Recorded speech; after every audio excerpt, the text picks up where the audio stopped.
heads of state and former heads of state, former vice presidents, Chief Justice Luke Malawa, President of the Senate, Comrade Edna Madzongwe, Speaker of the National Assembly, Advocate Jacob Mudenda, Honorable Ministers, the Attorney General, Judges of the Supreme Court, the Judge President, Judges of the High Court, Heads of diplomatic missions, Deputy Ministers, Deputy Speaker of Parliament, Deputy President of the Senate, Members of Parliament, the Chief Secretary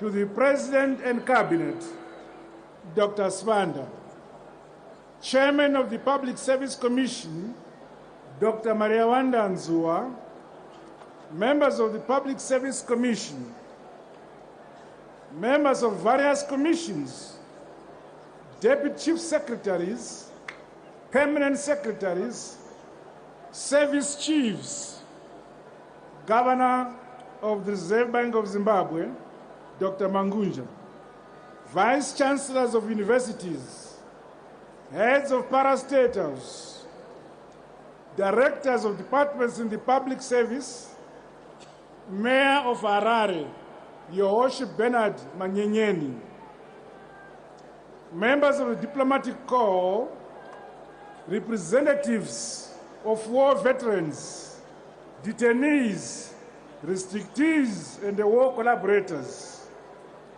representatives of various political parties, representatives of the business community, representatives of the farming community, heads of religious denominations, heads of civil society organizations, our students,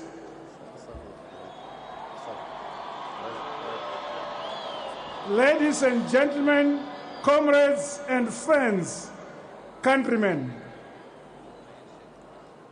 I feel deeply humbled by the decision of my party, ZANU-PF, inviting me to serve our great nation, the Republic of Zimbabwe, in the capacity of President and Commander-in-Chief of the Zimbabwe Defense Forces, with effect from today.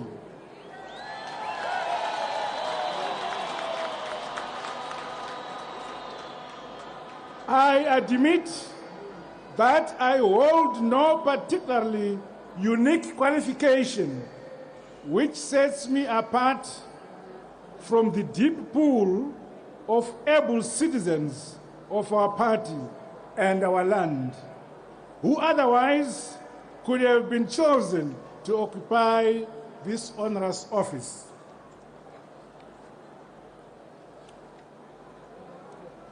But even as I make constant reference to my party ZANU-PF, I'm not oblivious to the many Zimbabweans from across the political, ethnic, and racial divide who have helped make this day and thus have legitimate expectations from the office now I occupy.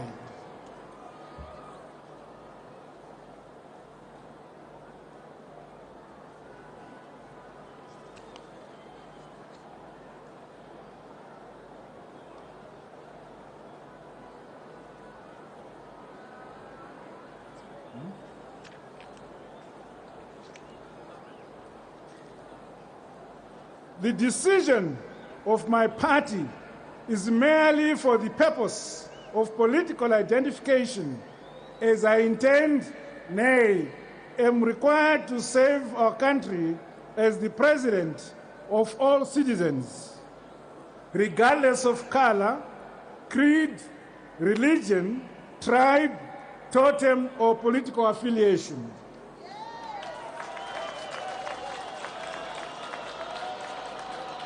Let me at this stage pay special tribute to one of and the only surviving founding father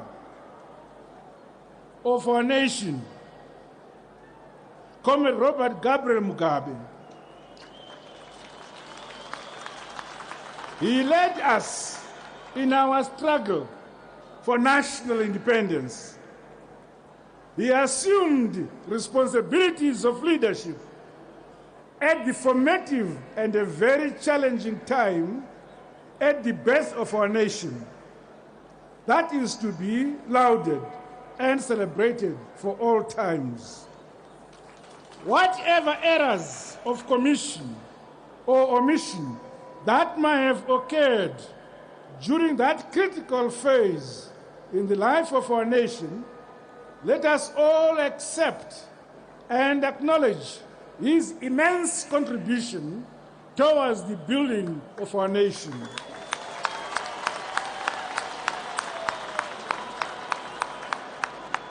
To me personally, he remains a father, mentor, comrade in arms, and my leader.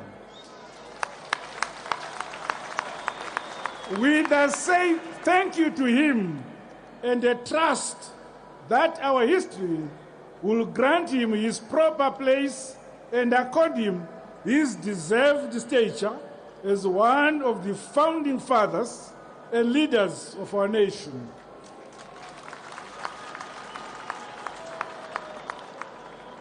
Let me also recognize in a very, very special way the presence in our midst of senior statesmen of our region and the continent, led by His Excellency, former President Kenneth David Kaunda of Zambia,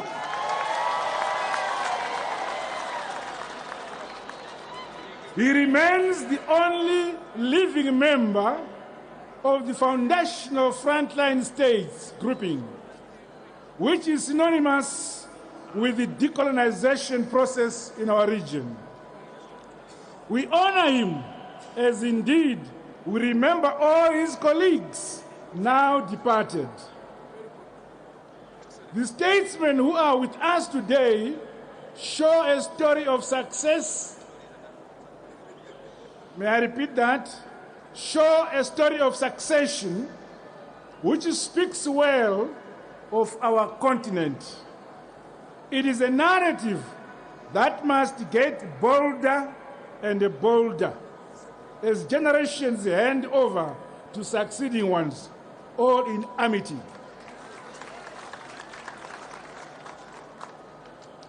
In acknowledging the honor you have bestowed upon me, I recognize that the urgent tasks that beckon will not be accomplished through speeches. I must hit the ground running.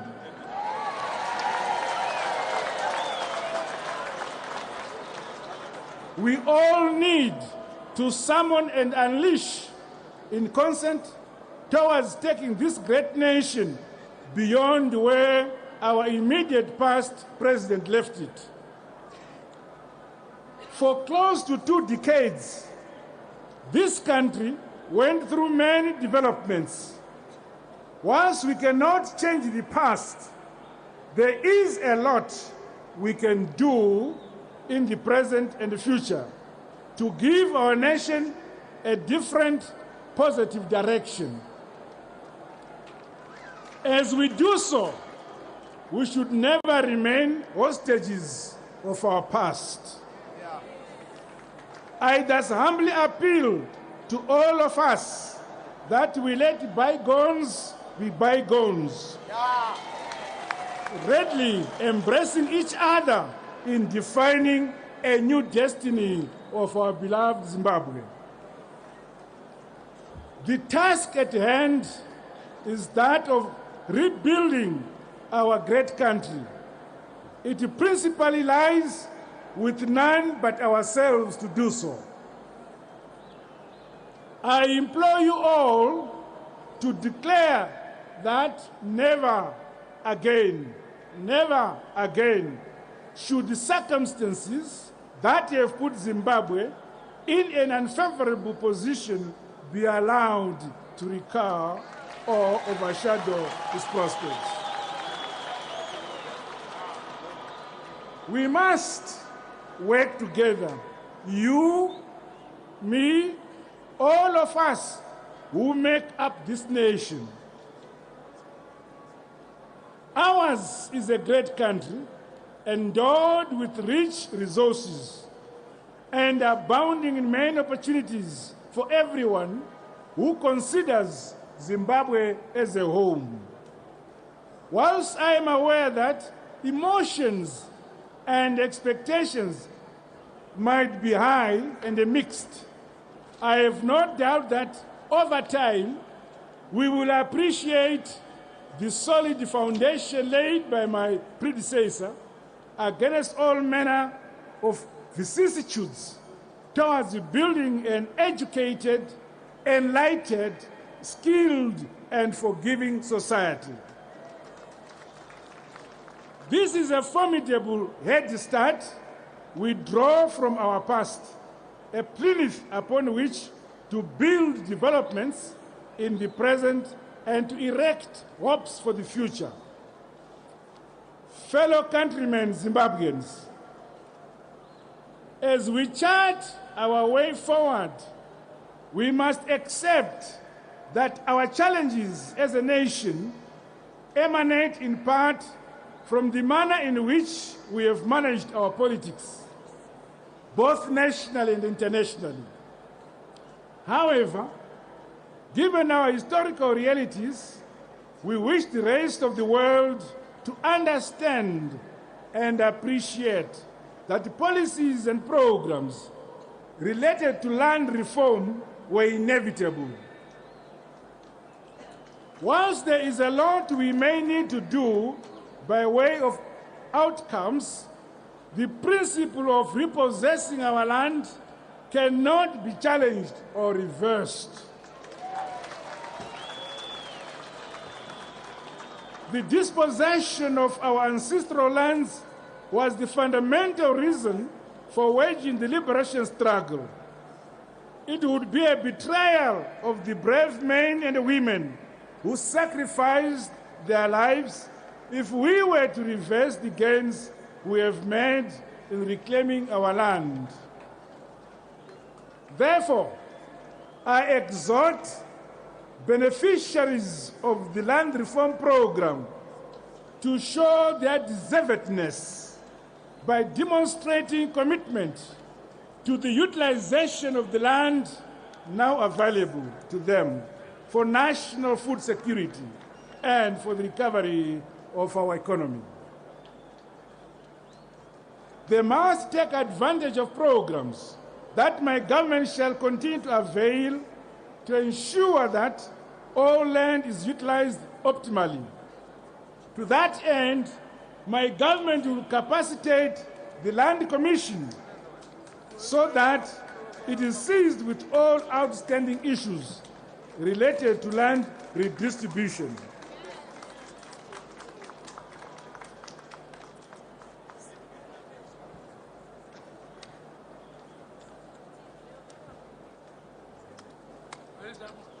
My government is committed to compensating those farmers from whom land was taken in terms of our laws of the land. As we go into the future, complex issues of land tenure will have to be addressed, both urgently and definitively. We dare not prevaricate on this key issue.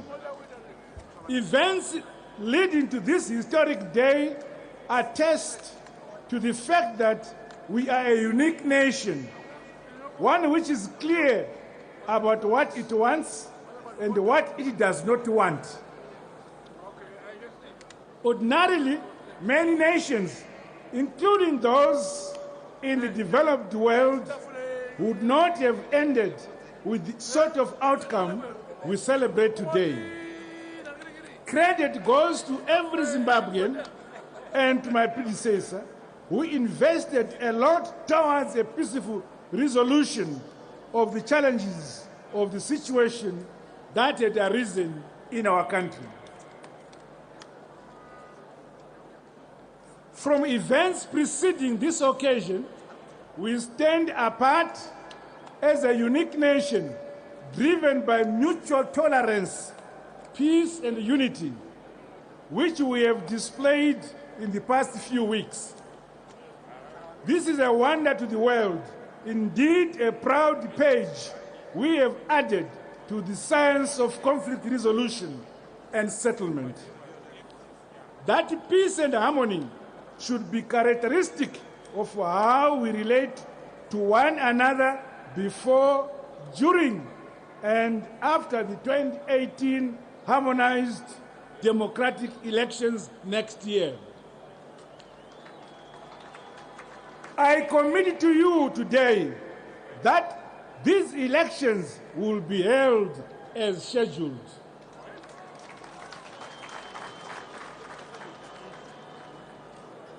Today, however, the Republic of Zimbabwe renews itself. My government will work towards ensuring that the pillars of democracy in our land are strengthened and respected. We fully reaffirm our membership of the family of nations and express our commitment to playing our part in all regional, continental, and international organizations and arrangements in order to make our modest contribution towards a prosperous and a peaceful world order. We subscribe and affirm the principle where all nations of the world are equal and sovereign partners working towards the maintenance of world peace as collectively cherished under the United Nations Charter. Here at home, we must, however, appreciate the fact that over the years, our domestic politics had become poisoned and rancorous and polarizing. My goal is to persuade and preside over a polity and run an administration that recognizes strength in our diversity as a people, hoping that this position, a well-meant stance, will be reciprocated and radiated to cover all our groups, organizations, and communities. We dare not squander the moment. Whatever we do or choose not to do must be intended to benefit all our people. Above all, we must always remember and realize that we hold and run this country in trust. It belongs to future generations whose possibilities must never be foreclosed or mortgaged as a result of decisions of expediency. The values of unity and peace cherished by all Zimbabweans are the enduring foundations for the desired goal of development. Is the third pillar of the Trinity: unity, peace, and development, espoused by my partisan PF.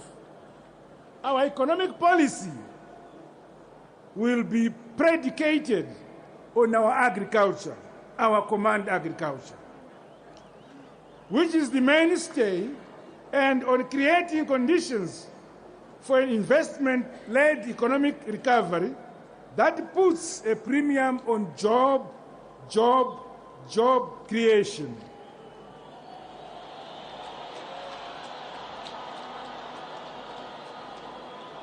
Key choices will have to be made to attract foreign direct investment, to tackle high levels of unemployment while transforming our economy.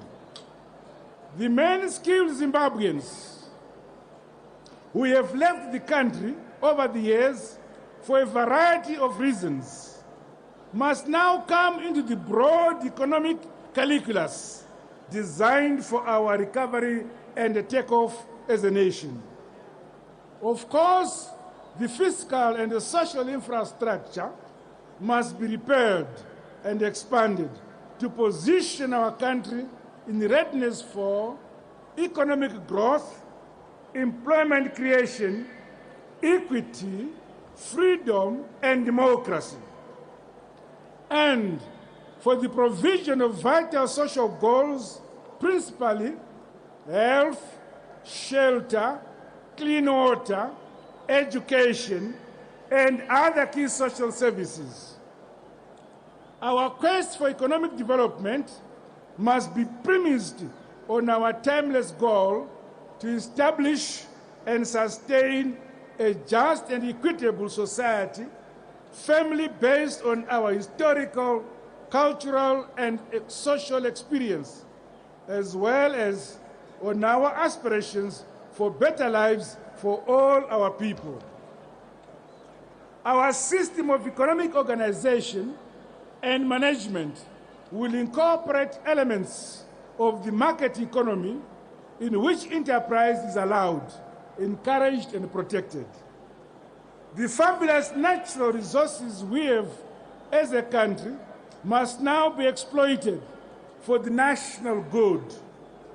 We welcome mutually gainful partnerships with international investors whose presence in our midst must be valued and secured. The bottom line is an economy which is back on its feet. Only that way can we recover this economy, create jobs for our youths, and reduce poverty for all our people who must witness real positive changes in our lives. In the immediate, the liquidity challenges which have bedeviled the economy must be tackled head-on, with real solutions being generated as a matter of urgency. People must be able to access their earnings and their savings as and when they need them.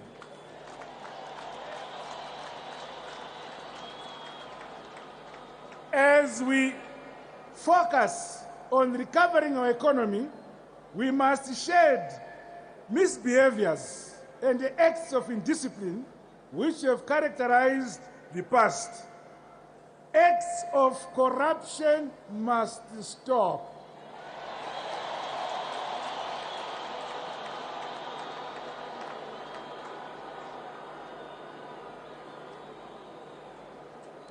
Where these occur, swift justice must be served.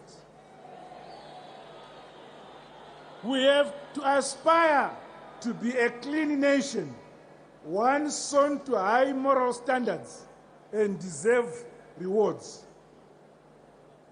On these ideals, my administration declares full commitment, warning that grief awaits those who depart from the path of virtue and a clean business. To our civil servants, it cannot be business as usual. You now have to roll up your sleeves in readiness to deliver. We have an economy to recover, a people to save. Each and every one of us must now end their hour, their day, their week, and their month at work.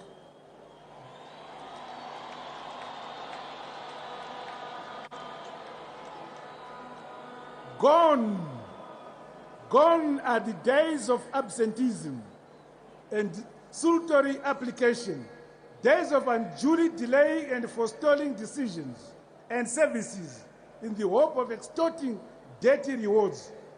Those days are over.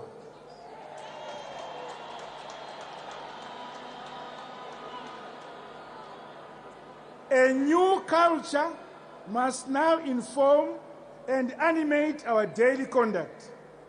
Our offices must speedily answer questions and generate solutions awaited by our customers, be they our citizens or well-meaning outsiders who want to join in our economic recovery. Flexibility must be built into our operations so that the machine of government does not become one huge, ponderous stumbling block to decisions that must be made and communicated expeditiously. The culture of government must change, and change now.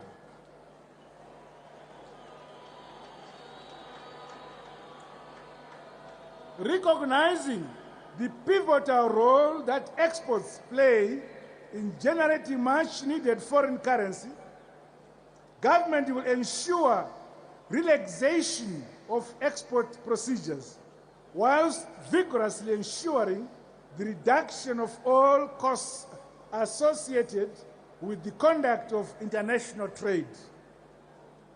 The establishment of special economic zones will be accelerated in order to attract investment and increase exports.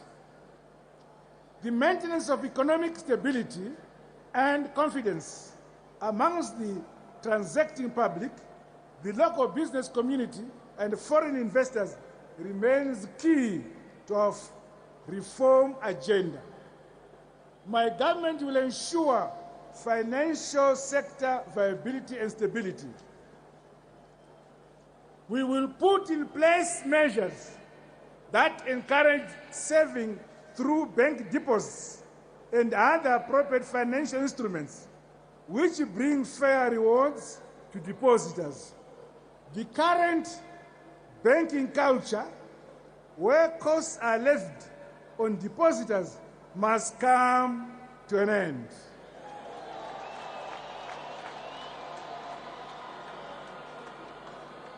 To reduce the high country risk perception among existing and prospective investors, government will henceforth ensure that its domestic and internal debt obligations are serviced. This will apply to the whole of government, including local authorities and state-owned enterprises.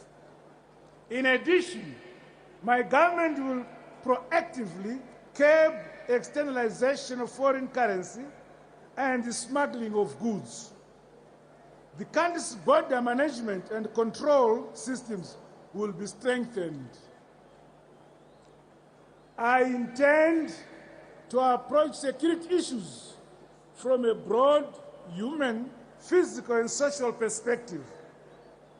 All citizens must feel secure and enjoy a sense of belonging in their land. All activities that the national security institutions aim to achieve must be focused on overall human security, to include, among others, security from disease, hunger, unemployment, illiteracy, and extreme poverty. We must pay equal attention to all these areas, enhancing the capabilities of our security services so that they are able to deal decisively with all threats. Today, the Republic of Zimbabwe enters the second phase of its birth.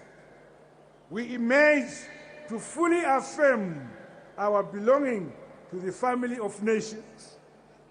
We harbor no ill or belligerent intentions against any other nation. The Southern African Development Community, SADC, is our home. We founded it from its beginning, and we recommit ourselves to furthering its vision and ideals.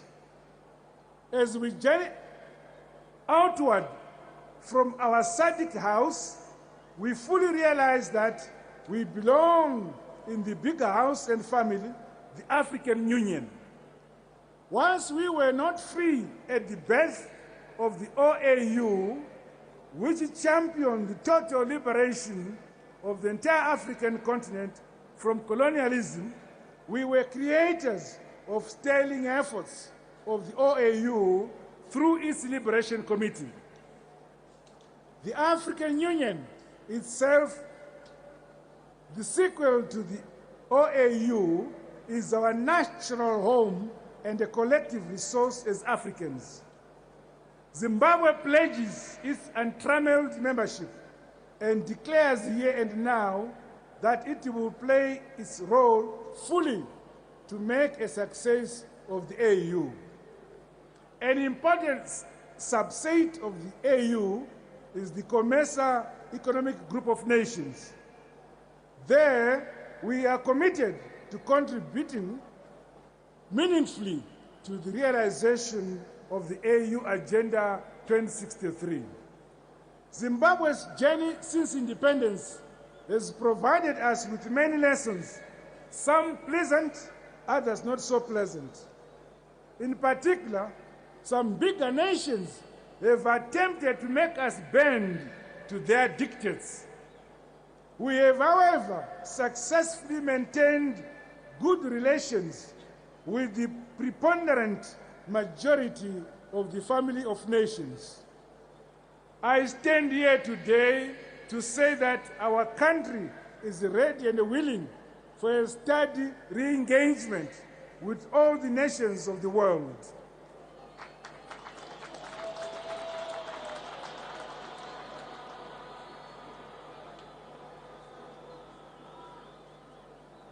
As we build a new democratic Zimbabwe, we ask those who have punished us in the past to reconsider their economic and political sanctions against us.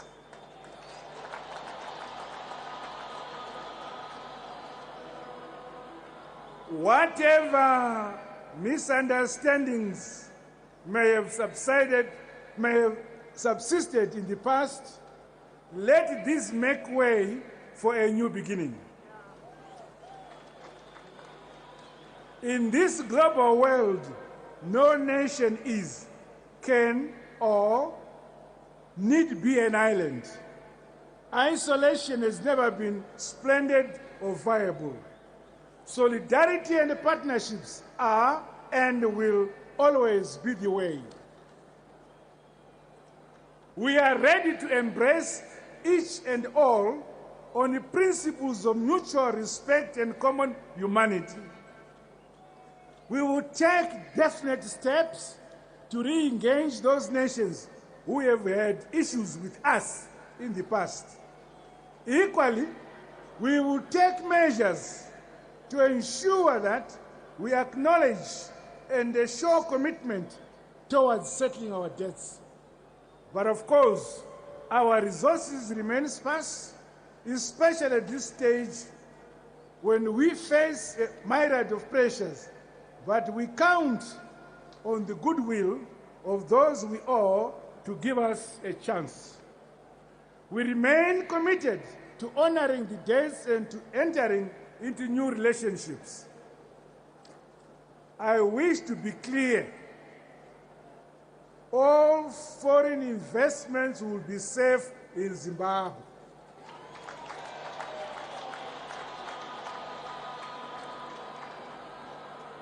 We will willfully abide by the terms of bilateral investment promotion and protection agreements, which we have concluded with a number of nations.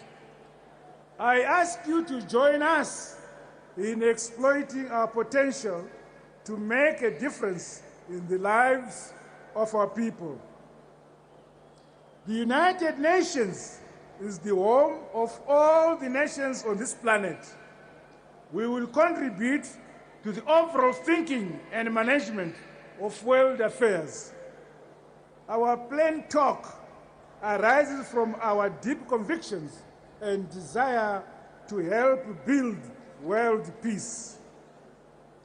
We join the rest of the continent in calling for reforms in the United Nations system so the world body becomes truly representative and thus commands universal respect. Zimbabwe will continue to contribute to international peace and security, urging the granting of full statehood and freedoms to the Palestinian and Sahrawi peoples. Let us together honestly address the sources of instability and terrorism in many parts of the world, all within the framework of the United Nations. Honorable guests and people of Zimbabwe, I wish to thank all of you here and elsewhere who wished us a peaceful transition. For the time that I shall be president of Zimbabwe, I solemnly promise that I shall, to the best of my ability, serve everyone who calls and considers Zimbabwe their home.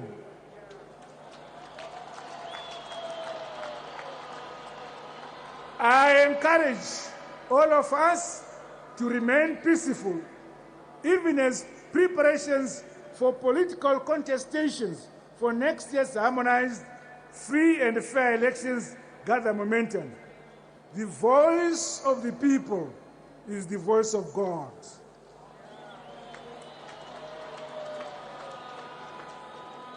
Brothers and sisters, the people of Zimbabwe, the task before us is much bigger than competing for political office. Let us all play our part to build this great country together as Zimbabweans. May God bless Zimbabwe. I thank you.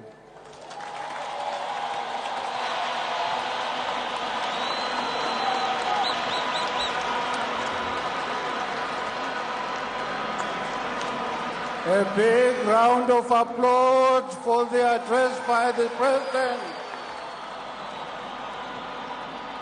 Zimbabwe, oye!